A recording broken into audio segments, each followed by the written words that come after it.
Introductory Chapter. The Supreme Lord's highest abode lies at the center of Goloka, world of light. Its divine light is greater than that of countless suns. It is known as Brahmapur, city of Brahma, Amritdham, immortal abode, Parampad, eternal happiness, Anantapur, eternal and infinite city, Brahm, the unchanging reality, and Chidakash, space of consciousness, and contains the highest truth, consciousness, and bliss. Such is the highest abode, where the Supreme Lord Shri Krishna eternally resides.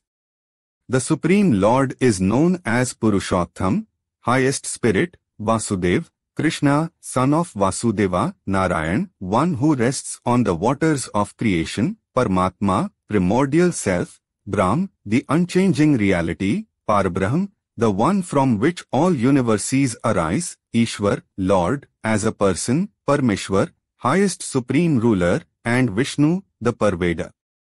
The Supreme Lord is above all mortal and immortal beings, omniscient, the all-doer, Lord of all, inner controller, and the cause of all causes. He is luminous, independent, beyond the effects of material nature, and worthy of worship by all liberated souls. He creates, sustains, and destroys innumerable universes and empowers Prakriti Purush, pair of Mul Prakriti and Mul Purush, from which countless pairs of Pradhans and Purushs are formed for the creation and sustenance of each universe, Pradhan Purush, pair of Pradhan Prakriti and Purush, conceived by Mul Purush and Mul Prakriti for the creation and sustenance of each universe, Mahatattva, major element, consciousness of the soul on the cosmic level, first entity produced by Pradhan Purush. And time. He is the Lord of all creation, in the eternal form of an adolescent, more beautiful than the god of love. His dark complexion is the color of a storm cloud. He wears regal clothing, a majestic crown encrusted with precious jewels, and earrings shaped like crocodiles. His eyes are as beautiful as the petals of a lotus flourishing in the fall. The fragrance of sandalwood paste rises from his body as he plays captivating melodies upon his bamboo flute while Radhikaji and Lakshmiji serve him. He holds a disc, lotus, make, and conch, and countless renunciants worship him. The glory of his form outshines the sun as he possesses all divine powers. The highest attainments of yoga worship his lotus feet, and the four Vedas praise his greatness and glory. All divine incarnations originate from him. The Supreme Lord Shri Krishna has taken birth upon the earth in Kosala with all of his powers to spread righteousness, protect and give happiness to his resolute devotees, grant liberation to innumerable souls, and eradicate unrighteousness. History of the Incarnation of the Supreme Lord Shri Swaminarayan. Marichi and the other Rishis once went to see Shri Narnarayan in Badrikashram. Upon hearing of this, Dharmadev and Murtidevi went also. After they all beheld Shri Narnarayan, they took seats in the assembly with Uddhavji and many other enlightened souls. The Rishis described the conditions on earth to Shri Narnarayan, and everyone listened with complete attention while Narayan addressed the assembly. Durvasa Rishi arrived from Kailash at this point to see Shri Narnarayan, and no one acknowledged his arrival or welcomed him. Because of this, he cursed the entire assembly saying, "Those who have dishonored me will be born upon the earth as human beings and will suffer the torture the demons thrust upon you." Dharmadev tried to calm Durvasa Rishi upon hearing this. Durvasa Rishi then said, "I cursed you without realizing that you were in a conversation with Shri Narnarayan, and because of this, you did not see or welcome me. I cannot retract this curse, but I can offer you some relief. Dharmadev and Murtidevi will be born into Brahman families, and Swaminarayan will be their son. He will free all of you from my curse and protect you from the demons." After saying this, Durvasa Rishi returned to Kailash. Swaminarayan said, "If it was my wish, I could have retracted the curse you received without fault. However, the effects of the age of strife are now prevalent on earth and have caused the demons to grow stronger. I have accepted this curse to destroy them as the son of Dharmadev. Have no fear. I shall protect you all and establish righteousness upon the earth." After hearing these words, everyone bowed to Swaminarayan and left the assembly. The birth of Dharmadev and Bhakti Devi. There was a village known as Itar in Kosala where a learned Brahman named Bal Sharma Pandey and his wife Bhagyavati lived. Dharmadev was born to them on the afternoon of Wednesday, 11th November 1739. His father gave him the name Devsharma on the 12th day of his birth with full religious rites. Murtidevi was born on the evening of Wednesday, 22nd November 1741, to a learned Brahman named Krishna Sharma who lived in Chapaya with his wife, Bhavani. Her devotional service for Sri Krishna increased as she grew older, and she became known as Bhakti. Krishna Sharma arranged for his daughter Bhakti to marry Dev Sharma, the son of Bal Sharma, and kept him at his house in Chapaya. Dev Sharma and Bhakti Devi followed the dharma of the householder caste while offering loving devotional service to Sri Krishna. Dev Sharma eventually became known as Dharmadev because he strictly adhered to dharma. The sufferings of Dharmadev and Bhakti Devi. Demons continually harassed Dharmadev and Bhakti Devi while they lived in Chapaya. They went to Vrindavan with the Rishis to pray to Sri Krishna to ease their suffering. Their prayers pleased the Supreme Lord, who appeared before them in the same form he possesses in his highest abode. He said, "Dharmadev and Bhakti Devi, the demons that torture you now are those I killed in my Krishna avatar. They trouble you because they know you are my own and desire revenge. I will be born to you as Narayan Rishi to destroy these demons. I will protect you from them and free you from the curse of Durvasa Rishi. I will establish righteousness on earth and destroy unrighteousness. I will destroy the demons as well." Then the form of the Supreme Lord Sri Krishna disappeared into the heart of Dharmadev. Dharmadev and Bhakti Devi returned to Chapaya with great happiness and worshipped the Supreme Lord Sri Krishna. Because the Supreme Lord was pleased with him, Dharmadev became known as Hari Prasad. The Lord incarnates on earth. The Supreme Lord Sri Krishna was born to Hari Prasad and Bhakti Devi at 10 p.m. on Monday, 2nd April 1781, and a bright light surrounded him. A grand celebration took place at the house of Hari Prasad. The gods shouted Jai. Jai played drums and showered down flowers. Heavenly dancers danced, divine singers sang, and the Rishis offered their blessings. The gods and saints were pleased, and the demons were in despair. The village women sang auspicious songs and blessed the Supreme Lord in the form of a newborn baby. A gentle breeze blew, and the stars sparkled in the evening sky. Chapaya became like the highest abode of the Supreme Lord through his birth there. Hari Prasad had the Brahmins perform the birth ceremony for his son and rewarded them with great alms. On the 6th day of the birth of the Supreme Lord, an evil witch named Kotra came with other demons to kill the Supreme Lord in his infant form. However, when the Supreme Lord looked at them, they were burnt and driven away. When the Supreme Lord reached the age of 3 months and 11 days, Markandeya Rishi went to the house of Hariprasad, who welcomed him warmly and asked him to perform the naming ceremony of his son because he knew he was a great astrologer. Markandeya Rishi happily said, Hariprasad, your son will relieve you and his followers from all difficulties and troubles. He shall be named Hari because he was born in Kark Rashi, under the sign of Cancer. He shall also be known as Krishna because he has a dark complexion, attracts the minds of his followers, and was born in the month of Chaitra. The new moon of the month of Chaitra begins the Vikram Samvat lunar year.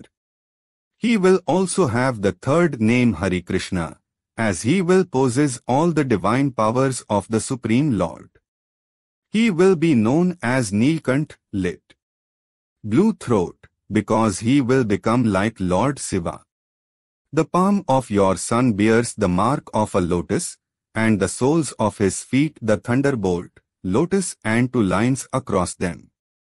These indicate he will be the Lord of millions, possess the qualities of deliverance, and protect you from all misery and suffering.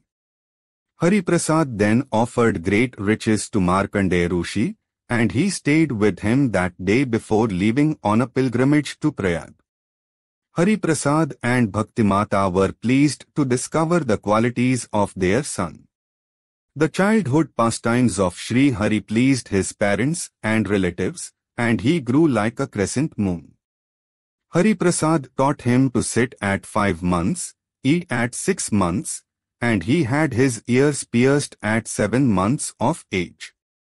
At 3, he had his head-shaving ceremony performed, and a demon named Kalidatta came to kill him.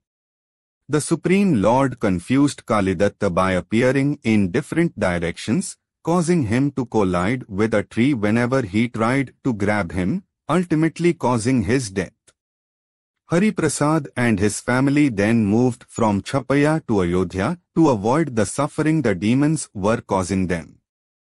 Hariprasad taught Sri Hari to write his first word when he turned 5. He performed the sacred thread ceremony for him at the age of 8. After the ceremony, Sri Hari observed the dharma of a conformist celibate. He studied the Vedas, ancient historical texts, and scriptures explaining the codes of righteous conduct, and listened to the talks of his father. Sri Hari extracted the essence of the 5th and 10th book of the Srimad Bhagavat, the Vasudev Mahatmya, from the Skand Puran, the Vidurniti, Vishnu Sahasranama, and the Bhagavad Gita from the Mahabharata, and the Yagnavalkya Smriti from the Dharmashastras. He then compiled a notebook, Gurukul, that contained the essence of these scriptures. At 11, Sri Hari shared his divine knowledge with his mother, and Bhaktimata attained the highest abode of the Supreme Lord and became free from the curse of Durvasa Rishi. Some months later, he also shared his divine knowledge with his father, Hariprasad, and freed him from the curse of Durvasa Rishi. Both Hariprasad and Bhaktidevi attained the highest abode of the Supreme Lord, and they remain in the service of Sri Hari. Sri Hari renounces home and begins his forest expedition. Sri Hari left the house with the excuse of going to bathe. However, due to his intense detachment, he abandoned his family and home and travelled north to perform deep meditation. Sri Hari wore a small dhoti with a lawn cloth underneath, tied with a grass rope, a white sacred thread, and a kanthi, double-threaded necklace, of tulsi, holy basil, beads around his neck. He tied his long hair in a bun, and wore the mark of the tilak and chandalo, a yellow U-shape made on the forehead with sandalwood paste and a dot of red kumkum in its center, on his forehead. Sri Neelkant Brahmachari carried a deer skin, a wooden T-shaped stick, a wooden water pot with a handle, a piece of cotton to filter water, an ounce ball, and a string of prayer beads, in his right hand. He tied a small case containing a shaligram, and a form of Balmukund, Lord Krishna in his infant form, around his neck and carried the gutko containing the essence of the scriptures over his shoulder. In this form, he swam across the river Saryu and headed north. Pilgrimage and penance. After walking for many days, he came to a large forest in the Himalayan mountain valley. He continued traveling for many days until he reached Muktinath in Nepal and performed severe austerities to please the sun god. Several months later, he headed south and came across another dense forest deep in the mountain valleys of the Himalayas, which he traveled through for 12 months. Nilkant then came across Gopal Yogi, who sat under a banyan tree performing deep meditation. He stayed with Gopal Yogi for 12 months and learned the art of the 8-step yoga process. Nilkant gave Gopal Yogi the knowledge of his divine form and sent him to the highest abode of the Supreme Lord. Then, he headed north, passed through Adi Vara, and reached Sirpur in Bengal. The king of Sirpur, Siddhvallabh, was very religious. The king requested Sri Nilkant Brahmachari to stay in Sirpur during the 4 months of the monsoon season.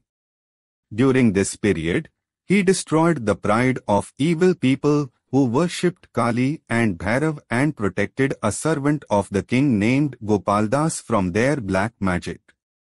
A Brahman from the Telangana region lived in the town who had studied the Vedas, Puranas, and historical scriptures. He had accepted great alms he did not deserve, including an elephant from the king. His complexion had turned from fair to dark as a result of this. When he took shelter in Nilkant, his former color returned, and his sins disappeared. Nilkant later reached a village near the temple of goddess Kamakshi. A Brahman lived there who worshipped Mahakali, and he terrified the other Brahmins and saints who came to visit. The Brahman used black magic to make them his followers. He approached Nilkant and tried to use his sorcery on him but was unsuccessful. Instead, Nilkant rid the Brahman of his arrogance and made him his disciple. Later, Nilkant came to Navlakha mountain and discovered 900,000 yogis seated there. 900,000 flames burned in front of these yogis within a pool of water. Nilkant gave his darshan to all the yogis and descended the mountain. Nilkant then came down to a place called Balvakund. From there, he reached the union between the river Ganga and the Bay of Bengal called Ganga Sagar. Nilkant bathed at this location, then crossed the bay on a small boat and went to Kapil Ashram.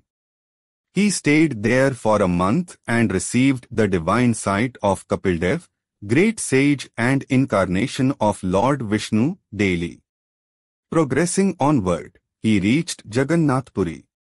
After staying there for a few months, he destroyed many demons. Using his powers, he made them fight among themselves in such a way that they killed each other. Then, Nilkant headed south, reaching a place called Adikurma. Then he crossed a dense forest before arriving at Manaspur, where the king, Satradharma, gave him refuge. Through the king, Sri Nilkant Brahmachari destroyed many demons. Nilkant passed Venkantadri, Shiv Kachi, and Vishnu Kachi. Later, he stayed at Sriram Kshetra for 2 months. Using his powers and abilities, he debated with Vaishnavas and persuaded them to abandon their immoral behavior. Nilkant then went to Setuband and stayed there for 2 months. He bathed in the ocean and performed darshan of Rameshwar Mahadev every day. He also received the darshan of Vishnu in the form of Sundarraj. Moving forward, he came across a dense forest, where he kept walking for 5 days without food and water. At noon on the 6th day, he saw a water well. He bathed with the water from the well using his wooden water pot. He sat beneath a banyan tree and carried out his daily worship of Shaligram. He placed Shaligram in a bowl and bathed it with water from his pot. The water became absorbed by Shaligram and did not gather in the bowl. After emptying 7 pots of water that were all absorbed by Shaligram, he realized that Shaligram had now quenched its thirst. He started to perform worship by applying sandalwood paste. At that time, he thought, Shaligram was very thirsty and must also be hungry, yet I have nothing to offer him. What can I give Vishnu? At that time, Shivji and Parvati, disguised as renunciates, arrived, travelling on Nandishwar. They saw Neelkant in worship and offered him millet flour with clarified butter and salt. He mixed it with water and offered it to Vishnu in the form of the Shaligram, then ate it himself as prasad. From there, he travelled to a place known as Bhutpuri, where he stayed for the darshan and worship of Sri Ramanujacharya. Then, he went to Kumarika, Padmanabh, and Janardhan, where he witnessed Vishnu in the form of Adi Keshav. Next, he went to Kulgiri, known as Malyachal, and stayed there for 5 days, receiving darshan of Vishnu in the form of Sakshi Gopal. Neelkant later went to Pandharpur, stayed there for 2 months, and received the vision of Vishnu as Vithanath. Neelkant then circumambulated the Dandakranya, the jungle of punishment, forest where Lord Rama had lived during his exile. He continued his journey until he reached Nasikpur village, saw Trambakeshwar, an incarnation of Lord Shiva, then crossed the 4 rivers, Tapi, Narmada, Mahi, and Sabarmati. Neelkant then travelled through the Bhal region and reached Bhimnath. He saw Lord Shiva in the form of Gopnath and reached the port of Mangarol. Neelkant destroyed unrighteousness and established supreme righteousness at every holy site he visited on his pilgrimage. He freed the people living there from the ties of worldly affairs through his divine presence and by accepting the food and water offered by them. Shri Neelkant in Lojpur. Neelkant reached Lojpur on Wednesday, 21st August 1799, and met Muktanand Swami, the incarnation of Sri Uddhavji, and many other disciples of Ramanand Swami. He acknowledged them as loyal saints and devotees of the Supreme Lord Shri Krishna and stayed with them. After having stayed there for several months, he travelled in the company of the saints to Piplana, located near Mount Girnar. Neelkant arrived in Piplana on Thursday, 18th June 1800. There, he met Ramanand Swami, who was staying at the house of Narsingha Mehta. Ramanand Swami was of a large build, had a fair complexion, and wore the white clothes of a celibate. Neelkant prostrated before him, greeted him, and sat beside him. Sri Ramanand Swami was pleased to see Neelkant and asked him about his birthplace, family, parents, Ved, Guru, and personal form of God. Neelkant explained his ideas on detachment, renunciation of his family, staying in the forest, various types of tap performed, attainment of the 8-step yoga process, his pilgrimage, and the defeat of false gurus. Sri Ramanand Swami was pleased after hearing all these ideas and said, Brahmachari, you are my own. Your father Dharmadev took initiation as a sadhu from me at Prayagshetra. He stayed in Kosala under my direction and preached the dharma and devotional service of Sri Krishna to those desiring to learn. You are the son of Dharmadev and have more qualities than your father. Nilkant was pleased to hear this and stayed with Sri Ramanand Swami. On Tuesday, 28 October 1800, Nilkant was given initiation as a sadhu by Ramanand Swami and was given the names Sahajanand Swami and Narayan Muni. He remained with Sri Ramanand Swami, serving him with great love and admiration. Ramanand Swami realized that Narayan Muni was powerful and gifted with all the qualities of a true saint. Therefore, he handed over control of the holy fellowship to him. Ramanand Swami left his physical body on Thursday, 17th December 1801. He returned to Badrikashram and became free from the curse of Durvasa Rishi. Sri Sahajanand Swami performed the funeral rites for his Guru and began to care for the holy fellowship. He was watchful of all the saints, celibates, and householders. He achieved this by giving talks based on scriptures, which attracted their minds toward him. The divine power of Sahajanand Swami.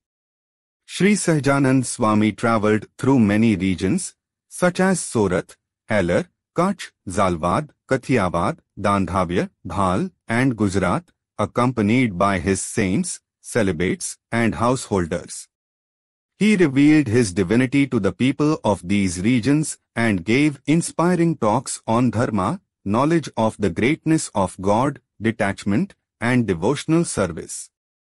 He also destroyed unrighteousness and purified the evil minds of the false gurus. In this way, the people of all these regions became his devotees and began to worship him. Sri Sahajanand Swami sent his devotees into a divine trance to show them his powers and increase their knowledge. Some devotees saw the Supreme Lord Sri Krishna giving darshan to Lakshmi, Radhika, Sridama, and other counsellors in Golok. Some devotees saw Vishnu giving darshan to Lakshmi, Nand, Sunand, and other counsellors in Vakunt. Some devotees saw the great being before the liberated souls performing severe austerities in Shvetdvip, a realm where the third expansion of Vishnu resides within every universe. Some devotees saw Bhuma Purush giving darshan to Lakshmi and many counsellors in Avyakrit. Some devotees saw Nar Narayan giving darshan to the Rishis in Badrikashram. Some devotees saw Sheshai Narayan giving darshan to the devotees in Kshirsagar. Some devotees saw Hiranyamay Purush giving darshan to the sun god and his servants. Some devotees saw Yagna Purush giving darshan to the fire god and his servants. Some devotees heard the sound of Pranav. Some devotees saw a divine light that was brighter than the sun. Some saw Brahm, all divine truth consciousness and bliss, beyond the waking, dreaming, and deep sleep states. Some devotees saw the soul of the cosmos, the firstborn living being, who supports the universe. Some devotees saw the realms and powers of the gods. Some devotees saw the 6 energetic discs corresponding to the bodily nerves and organs with their divine principles. Sahajanand Swami also met with his devotees living hundreds of miles away and accepted the food they offered in their homes, showing his greatness. He visited his devotees going to the abode of the Supreme Lord and all the people in their village, even if they were not devotees. He revealed his divine powers to his devotees and unbelievers everywhere. The people were amazed by his divine grace and abandoned their gurus and spiritual traditions to join the holy fellowship. People from many spiritual traditions came to meet Sahajanand Swami to defeat him in a philosophical debate. However, after realizing his greatness, they became humble and said, "Maharaj, you are the incarnation of the Supreme Lord. Kindly give us your divine vision so we can see the gods we worship." On hearing this, Sahajanand Swami sat them down and sent them into a divine trance, causing their energy channels and breath to stop and their souls to leave their bodies. They all witnessed their gods in Sahajanand Swami. The Vaishnavas and the followers of Madhvi and Nimbark saw Sahajanand Swami in the form of Sri Krishna surrounded by cowherd girls in Vrindavan. The followers of Ramanuj saw Lakshminarayan surrounded by counsellors such as Nand, Sunand, Vishwaksen and Garud. The devotees of Sri Ram saw him seated on a throne, surrounded by Sitaji, Lakshmanji and Hanumanji. The followers of Shankaracharya saw divine light, and the followers of Shiv saw Shiv with Parvati and Ganesh. The followers of the sun god saw him and Hiramay Purush. The followers of Ganesh saw Mahaganpati. The followers of goddesses saw a goddess. The Jains saw Tirthankar, and the Muslims saw Pagambar. In this way, they all saw their form of God in Sahajanand Swami through divine trance and realized he was the cause of all the divine incarnations. So, they all abandoned their spiritual traditions and became followers of Sahajanand Swami. Sahajanand Swami removed the darkness of ignorance with his extraordinary powers and re-established the true dharma previously destroyed on earth. He opened almshouses with the wealth of his householder devotees, distributed free food, performed many sacrifices, Vishnuyag, Maharudra, and Atirudra, without harming animals, served rich food, gave alms 2,000 of Brahmins, and performed the worship of many saints, Brahmins, and demigods. Sahajanand Swami destroyed unrighteousness and hypocrisy. He had many temples built in different regions and installed many consecrated statues of deities, such as Narnarayan, Lakshminarayan, Bhaktidharma, Hari Krishna, and Radha Krishna. He displayed miracles through these consecrated statues. Wherever he went, he taught people how to live by the plan of God, their caste, and stage in life through knowledge of the greatness of God and the soul, faith in the divine form of the Supreme Lord, detachment, and devotional service. Sahajanand Swami gave bliss and joy to his devotees at all times. Sahajanand Swami mainly stayed in Gadhada as he was attached to the devotional service of Abhay Raja and his son and daughters, who had all dedicated their lives to Sahajanand Swami. He celebrated Janmashtami, Ramnavami, Prabodhini Ekadashi, Holi, and Annakut festivals by serving rich foods. The awakened souls, celibates, and devotees of different places came to these festivals and offered gifts to Sahajanand Swami, such as rich clothes, jewelry, flowers, and sandalwood. Sahajanand Swami served them rich food and pleased the Brahmins and saints. Distinguishing marks on the body of Sri Hari. There are lines on the soles of Shriji Maharaj's feet running from between his first two toes to his heels. There are the marks of a barley grain on the big toe and a lotus, gourd, flag, octagon, thunderbolt, swastika, and a rose apple on the sole of his right foot.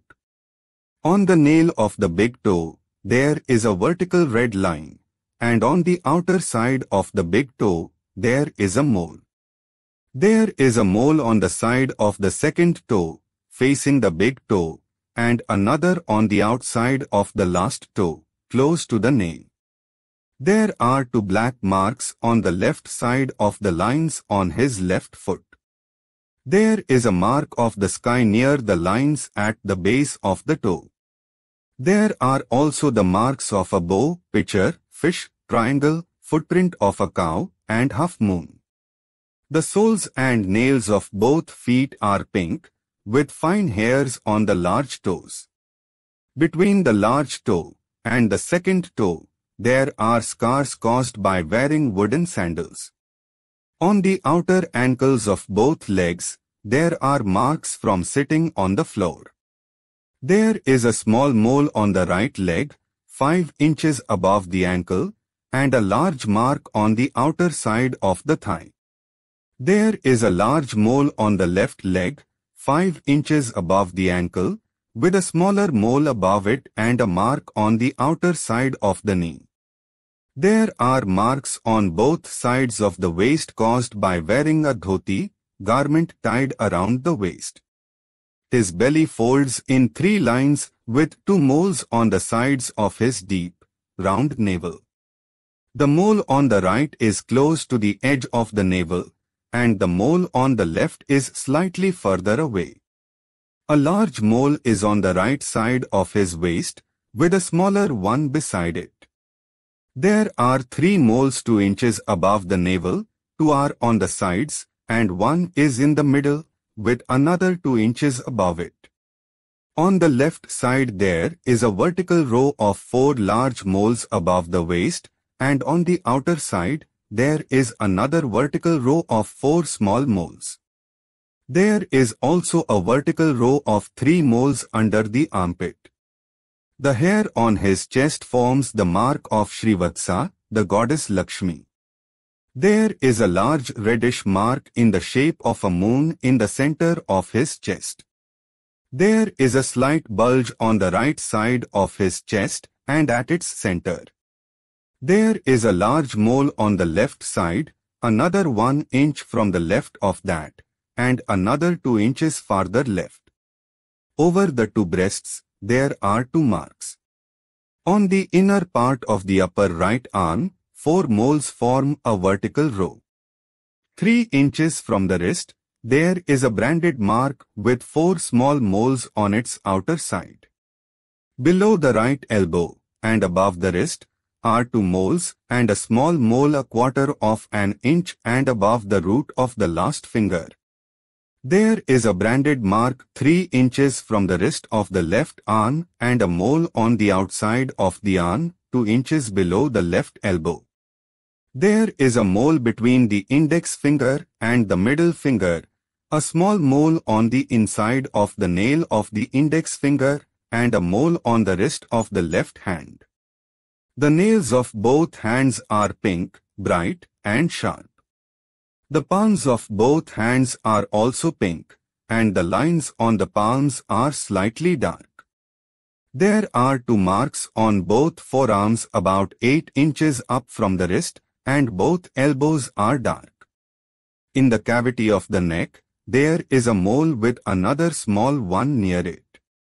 There is a small mole directly below the chin and a big one, with hair on it 2 inches below the left shoulder. 2 moles are close together below the larger one.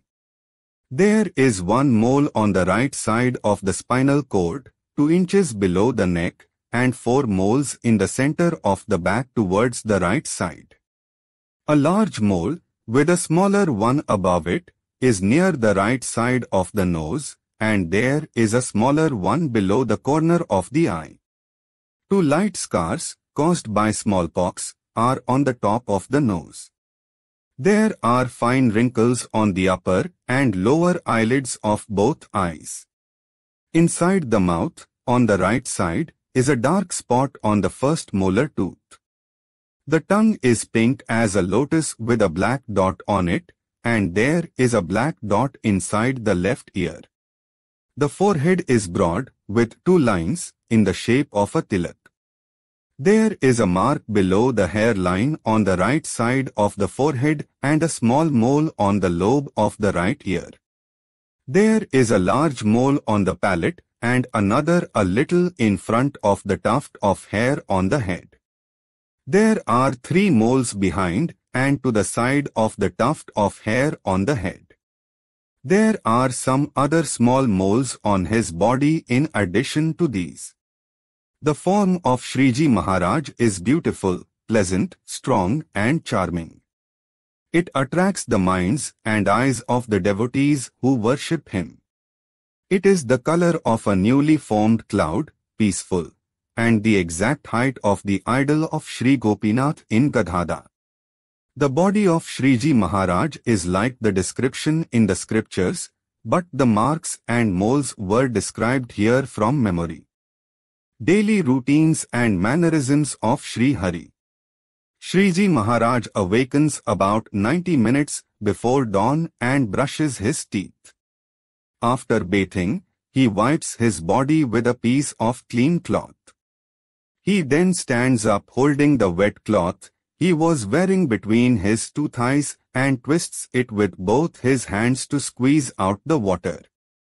He then wipes and dries his thighs and legs, puts on a clean, white dhoti, and keeps it very tight. He covers his upper body with another piece of clean white cloth.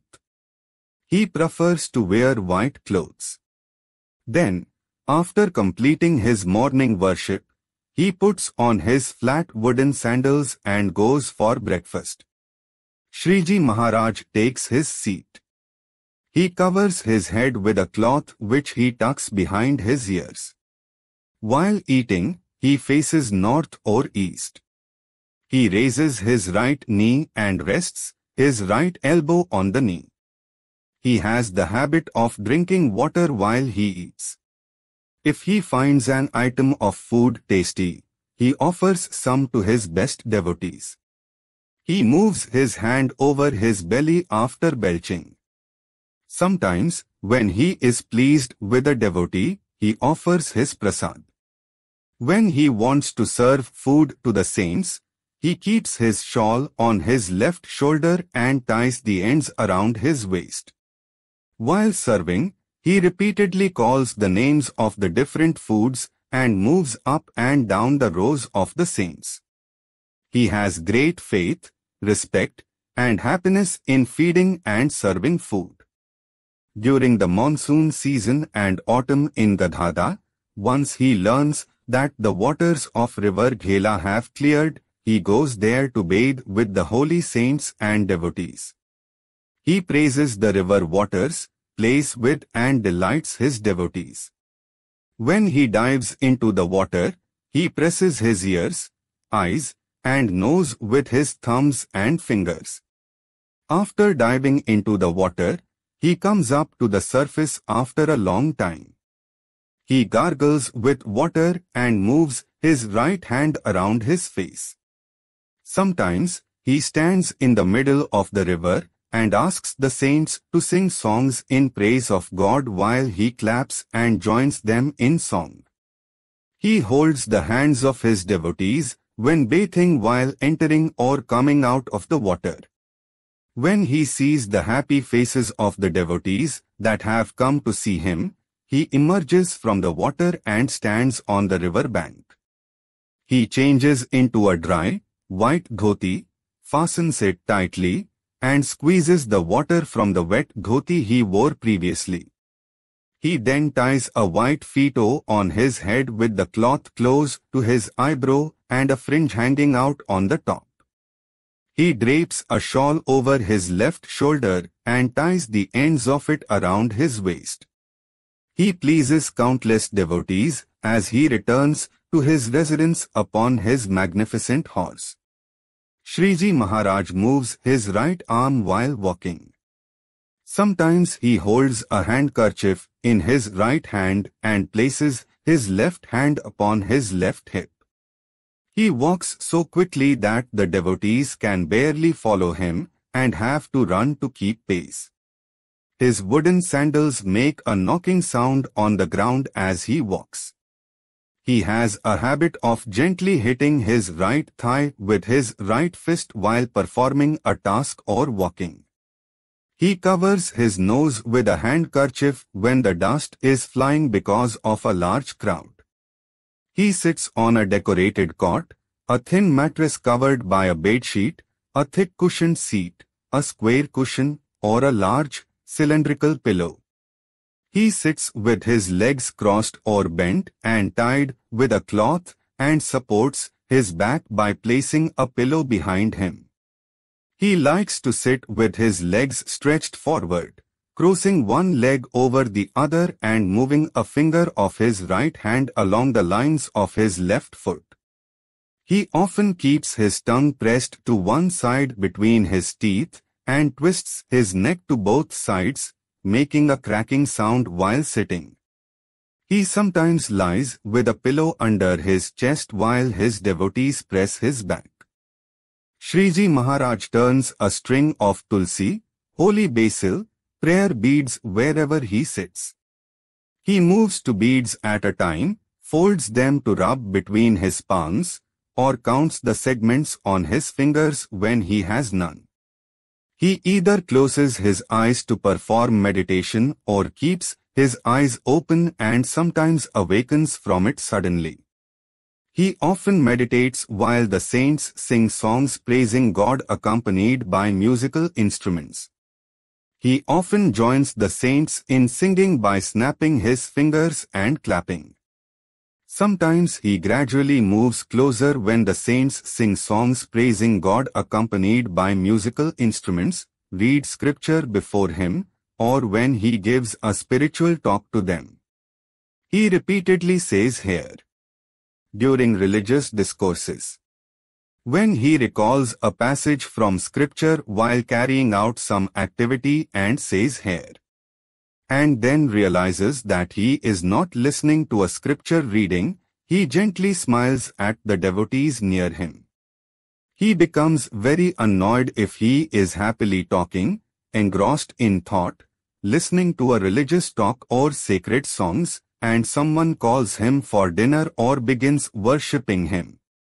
He gives discourses on righteousness, the greatness of God, detachment, devotional service, the essence of Yoga, Sankhya, Pachratra, Vedanta, and other scriptures in the assembly of his devotees.